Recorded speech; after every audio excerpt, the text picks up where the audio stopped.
चलो, welcome to our channel Master Logical Universe and we'll start solving practice set number 16.1. ठीक है, इससे पहला हमारा इस चैप्टर का एक वीडियो हो चुका है और in that video I have explained the formulas which is exactly the concept of this chapter. So if you haven't watched, then please watch that video first and then come to this channel, this video. Then थोड़ा सा आपको मदद मिलेगा because और formula will be in your mind. जो formulas जो use होने वाले हैं वो सब आपके फटाफट आपको याद आते रहेंगे. ठीक है, तो क्वेश्चन है कि find the volume of box if its length breadth and height are 20 cm, 10.5 cm, 8 cm respectively. ठीक है, एक बॉक्स है, उसका लेंथ ब्रेथ और हाइट दिया हुआ है.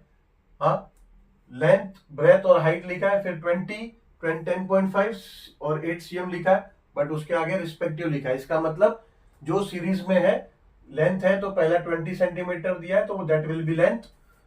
10.5 दिया है तो सेकंड में दिया है ब्रेथ तो that will be the breath.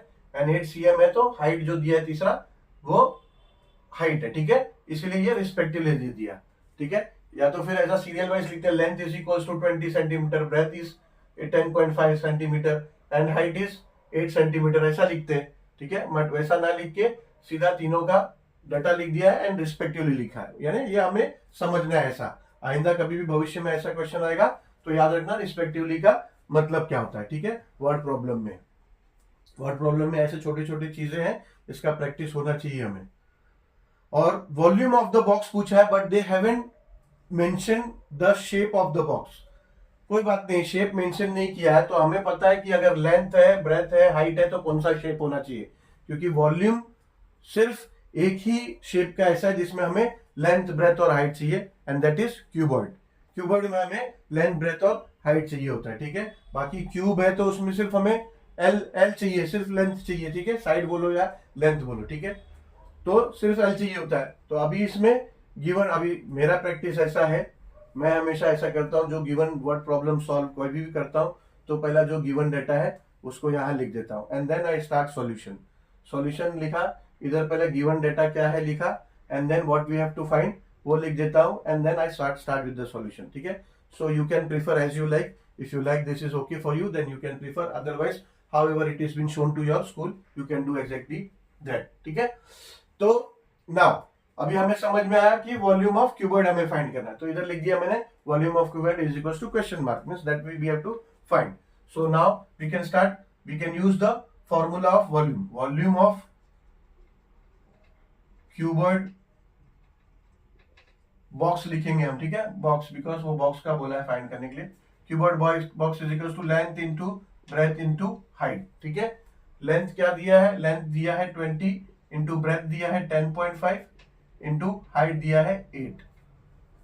ठीक है, अब 20 इंटू 10.5 करेंगे, उसके बाद जो आएगा उससे 8 से मल्टीप्लाई करेंगे. ठीक है, ये 10.5 है, 20 से मल्टीप्लाई करना है तो ये 20. 05 टाइमिंग के लिए डेसिमल भूल जाओ, खाली मल्टीप्लाई कर लो. 05 0, 0 0 0 0, 0 1 0. ठीक है, एक जीरो लेना होगा क्योंकि दूसरे नंबर से मल्टीप्लाई कर रहे हो. 2 5 10, ये आ गया 1 कैरी में. 2 0 0 एंड 1, ये 1, 2 1 2. ठीक है, ये हो गया 0 0 1 एंड 2. ठीक है, अब इसमें कैसा, एक नंबर से पहला डेसिमल है तो एक नंबर से पहला डेसिमल लेने का, एक डिजिट से पहला डेसिमल, राइट साइड से देखने का. राइट साइड से कभी भी राइट साइड से देखा, एक डिजिट से पहला डेसिमल है, मल्टीप्लाई कर लो, आंसर आ जाएगा उसमें. राइट साइड से एक डिजिट से पहला डेसिमल ले लो. ठीक है, तो क्या हो गया, ये हो गया, ये दोनों को मल्टीप्लाई किया तो क्या आया 210. डेसिमल के बाद जीरो है उसको छोड़ दो. ठीक है, वो जरूरत नहीं है. 210 मल्टीप्लाई बाय 8. अभी क्या करो, 210 को 8 से मल्टीप्लाई कर लो. 8 0 से 0, 8 1 8 एंड 8 2 16, 1680. ठीक है, तो ये आ गया 1680. बट क्या आया, ये आया volume of box which is cuboid shape. So volume of cuboid box, ये आया 1680 मगर इसका यूनिट हमेशा, ठीक है, सेंटीमीटर में दिया है लेंथ ब्रेथ एंड हाइट, तो क्यूब जैसा एरिया का हम क्या लिखते थे, अगर अगर ऐसा सेंटीमीटर में दिया है बाकी सब, और एरिया अगर फाइंड किया हमने, तो एरिया का क्या लिखते हैं हम, स्क्वायर सेंटीमीटर या फिर सेंटीमीटर स्क्वायर, ठीक है। इसका लिखेंगे क्यूबिक सेंटीमीटर, ठीक है, या फिर इसको शॉर्ट में सीसी भी लिखते हैं, ठीक है, या फिर इसको सीएम क्यूब, सेंटीमीटर क्यूब ऐसा भी लिखते हैं। तो ऐसा लिखो, ये ऐसा लिखो, या फिर ऐसा लिखो, या फिर आपको स्कूल में जैसा कहा गया है वैसा लिखो। ऐसा ये तीनों लिखोगे तो कोई दिक्कत नहीं है, ठीक है, ये तीनों यूनिट सेम है, ठीक है। चलो अब जाते हैं क्वेश्चन नंबर 2 पे। क्वेश्चन नंबर सेकेंड है, a cuboid shape soap bar has volume 150 cc, find its thickness if its length is 10 cm and breadth is 5 cm। ठीक है, अब ये क्वेश्चन में कैसा है, क्लियरली क्यूबॉइड शेप दिया हुआ है कि एक सोप है, सोप का बार है, it has a volume of 150 cc, इसमें वॉल्यूम दिया है। फर्स्ट क्वेश्चन में हमने देखा हमें लेंथ ब्रेथ हाइट दिया था and then we were asked to find volume, but इसमें वॉल्यूम दिया है। Then what they have asked, they have asked to find its thickness, यानी थिकनेस फाइंड करने बोला है। इफ इट्स लेंथ दिया है 10 सेंटीमीटर, ब्रेथ दिया है 5 सेंटीमीटर, ठीक है। अभी हम लोग सोचेंगे, सोचना ऑब्वियसली सोचना चाहिए कि थिकनेस दिया, फॉर्मूला में तो लेंथ ब्रेथ इनटू हाइट है, फिर ये थिकनेस कहां से आ गया, और थिकनेस फाइंड करना है तो क्या, कुछ नहीं, थिकनेस मतलब इसका हाइट ही हुआ इसमें, ठीक है। कैसे, अब बेस्ट एग्जांपल मेरे पास ये क्यूबॉइड शेप है, ठीक है, ज्वेलरी बॉक्स है, इसमें ज्वेलरी है नहीं, ठीक है, तो ये एक ज्वेलरी बॉक्स है छोटा सा, and that is cuboid shape, ठीक है। हर तरफ से आप देखोगे तो रेक्टेंगल दिखेगा आपको, ठीक है, रेक्टेंगल रेक्टेंगल रेक्टेंगल हर तरफ से दिखेगा, तो this is a cuboid shape. Let us assume this is a soap bar, soap भी आप देखोगे घर में तो ऐसी होगा, ठीक है।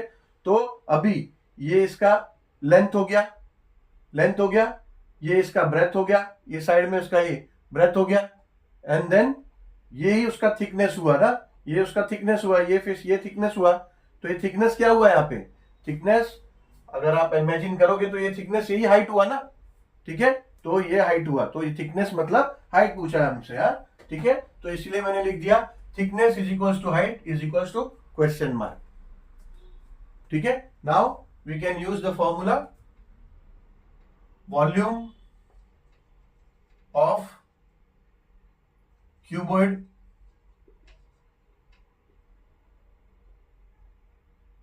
Shape soap is equals to, ठीक है, ऐसा भी लिख सकते हो आप, या फिर डायरेक्टली वॉल्यूम ऑफ क्यूबॉइड भी लिख सकते हो, ठीक है। So volume of cuboid shape soap is equals to length into breadth into height, ठीक है। Now we have the volume is given, what is the volume, 150 cc is equals to length क्या है, लेंथ दिया है 10, breath दिया है 5, and they have asked us height to find, ठीक है, height we have to find, तो height हमें पता नहीं है, ठीक है, कोई बात नहीं। हम क्या कर सकते हैं, 10 इंटू 5 50 होता है, ठीक है, 150 इज इक्वल टू ये 50 लिख सकते हैं h, 50 इंटू h, ठीक है। Now this 50 can come here, यहाँ पे इक्वेशन का दो साइड है, यानी यहाँ LHS है, ये LHS हो गया लेफ्ट हैंड साइड, ये RHS हो गया राइट हैंड साइड।